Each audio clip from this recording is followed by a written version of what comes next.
ये कहानी है जॉन नाम के मछुआरे की, जो हर रोज की तरह अपनी छोटी नाव लेकर समंदर में मछली पकड़ने निकलता है। लेकिन इस दिन कुछ अलग होता है। अचानक चारों तरफ घना कोहरा छा जाता है और दूर दूर तक कुछ दिखाई नहीं देता। जॉन रास्ता भटक जाता है और इधर उधर भटकते भटकते उसे एक सुनसान नाव नजर आती है। जिज्ञासावश वो अपनी नाव उस नाव से बांधता है और अंदर जाकर देखने का फैसला करता है। जैसे ही वो उस नाव के भीतर जाता है, उसके होश उड़ जाते हैं। पूरी नाव खाली थी, न कोई इंसान, न कोई आवाज, बस रहस्यमयी सन्नाटा। जॉन जब उस रहस्यमयी नाव में गया तो सब कुछ बिल्कुल सामान्य लगा।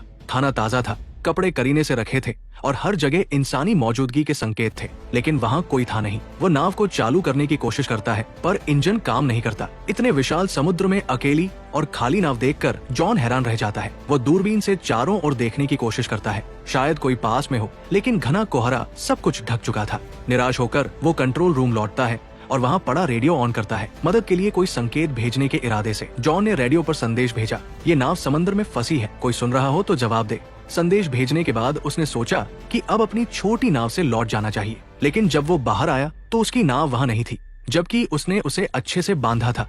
उसकी हैरानी और बढ़ गई जब देखा कि अब चारों ओर फैला कोहरा भी अचानक साफ हो गया था और आसमान एकदम खुला था। अब दोपहर का समय हो चुका था। जॉन को समझ नहीं आया कि ये सब क्या हो रहा है। वापस लौटने का कोई और रास्ता न देख वो उसी खाली जहाज पर लौट आया और नक्शे के सहारे रास्ता ढूंढने लगा।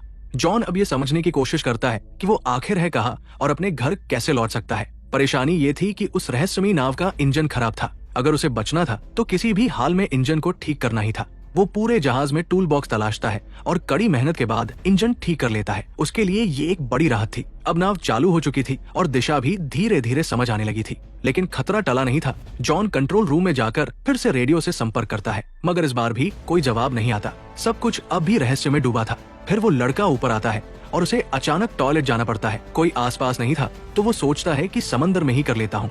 जैसे ही वो किनारे जाता है, अचानक किसी ने पीछे से उसे धक्का दे दिया। वो सीधा पानी में गिरता है। हालत बेहद खतरनाक थी, लेकिन उसने रील को पकड़कर किसी तरह खुद को डूबने से बचा लिया। हवा और पानी का दबाव इतना ज्यादा था कि वापस नाव तक आना मुश्किल हो गया, मगर उसने हार नहीं मानी, हिम्मत जुटाई और धीरे धीरे रील के सहारे खुद को खींचते हुए फिर से नाव पर चढ़ाया। इस सब के बीच उसका काम पूरा नहीं हो पाया तो वो दोबारा टॉयलेट जाने लगा। जैसे ही वो नीचे पहुंचा, अचानक किसी ने जोर से दरवाजा बंद कर दिया। जॉन ने पहले इसे हवा का असर समझा और ध्यान नहीं दिया, लेकिन जब बाहर निकलने की कोशिश की तो देखा कि दरवाजा अंदर से बंद हो चुका है। अब वो हैरान रह गया। उसने दरवाजा खोलने की हर कोशिश की, यहाँ तक कि जेब से एक सिक्का निकालकर ताले में फंसाकर भी खोलने की कोशिश की, मगर सब बेकार गया। अब उसे लगने लगा कि इस जहाज पर वो अकेला नहीं है, कोई है जो उसे परेशान कर रहा है, जो दिखता नहीं लेकिन हर वक्त मौजूद है। उसे लगने लगा जैसे कोई उसके साथ बेरहमी से खेल रहा हो। वो जोर से चिल्लाया, कृपया जो भी हो दरवाजा खोल दो, मैं कोई चोर नहीं, बस देखने आया हूँ। लेकिन कोई जवाब नहीं आया। अब उसे समझ आ गया कि मदद की उम्मीद बेकार है। वो कीबिन की तरफ बढ़ा और अंदर जाकर जो देखा उससे उसकी रूह कांप गई। वहाँ खून के धब्बे थे। डरावना माहौल था, पर उसने डर को नजरअंदाज किया और एक कैंची उठाकर दरवाजा खोलने की कोशिश की, लेकिन ताला अब भी नहीं खुला। तभी पूरी नाव जोर जोर से हिलने लगी, जैसे कुछ बड़ा होने वाला हो। जॉन बेहद घबराया हुआ था। तभी उसकी नजर ऊपर की एक खिड़की पर पड़ी। वो किसी तरह उस खिड़की से बाहर निकला और चारों ओर देखा। दूर से एक विशाल कार्गो जहाज उसकी ओर आता नजर आया। उसकी दिशा सीधी उसी नाव की ओर थी। जॉन को समझ आ गया कि अगर वो जहाज टकराया तो सब खत्म हो जाएगा। अब उसे हर हाल में अपनी जान बचानी थी।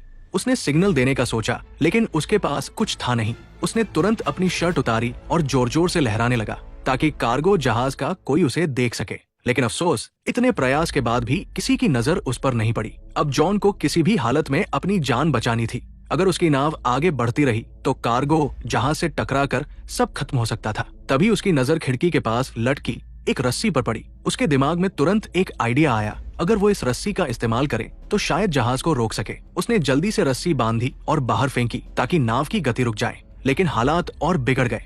रस्सी इंजन के पंखे में फंस गई और खींचते हुए बाथरूम के अंदर आकर उसके गले में अटक गई। उसका दम घुटने लगा। मरने की कगार पर पहुंचकर उसने हिम्मत दिखाई और एक औजार से खुद को आजाद किया। उसकी गर्दन पूरी तरह लाल पड़ गई थी। वो लगभग मर ही गया था, बट आखिरी पल में खुद को बचा पाया। रस्सी इंजन में फंसी थी, जिससे जहाज की रफ्तार थम गई, मगर ये काफी नहीं था। भारी कार्गो जहाज फिर भी उससे टकरा गया। जोरदार टक्कर से उसका जहाज बुरी तरह हिल गया और जॉन जमीन पर गिरकर बेहोश हो गया। उसके सिर में गहरी चोट लगी थी। कुछ देर बाद जब उसे होश आया तो उसने देखा कि बाथरूम पानी से भर चुका था। मगर सबसे हैरान करने वाली बात यह थी कि वो समुद्र का खारा पानी नहीं बल्कि एकदम साफ और मीठा पानी था, जैसे कोई जानबूझकर उसे डराने की कोशिश कर रहा हो। वो एक बार फिर टूट कर भीख मांगता है, चाहे तुम जो भी हो, प्लीज मुझे जाने दो।